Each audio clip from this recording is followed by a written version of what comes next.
हाँ दोस्तों, welcome to my other video. ठीक, आज हम बात करेंगे अलंकार की कविता।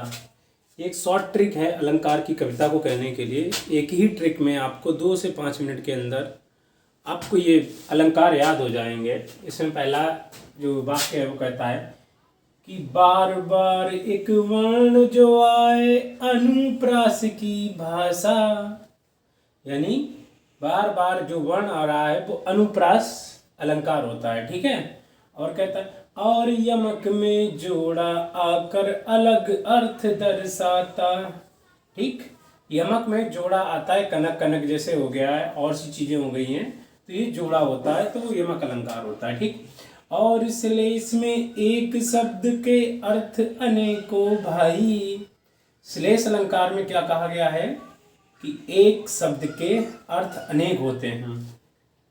अतिशयोक्ति में बढ़ा चढ़ा कर छोटी बात बताई, यानी अतिशयोक्ति अलंकार में बढ़ा चढ़ा कर छोटी बात को बड़ा करते हैं, यानी राई को पहाड़ बनाते हैं। ठीक, चरण कमल एक रूप मान कर रूपक की परिभाषा।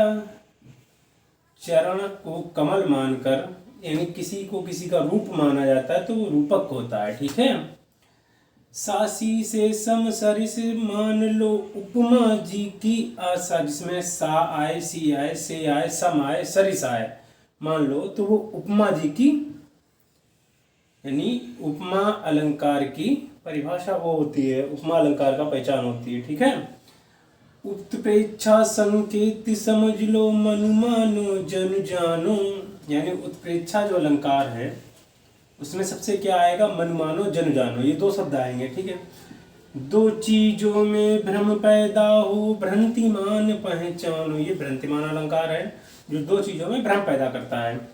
ठीक, अब इसको गाने के रूप में गाएंगे। अभी मैंने आपको बता दिया कि कौन से शब्द आए तो अनुप्रास होता है, कौन से शब्द आए तो यमक अलंकार होता है। ठीक, गाते हैं बार बार एक बाण जो आए अनुप्रास की भाषा, और यमक में जोड़ा आकर अलग अर्थ दर्शाता, और इसलिए इसमें एक शब्द के अर्थ अनेकों भाई।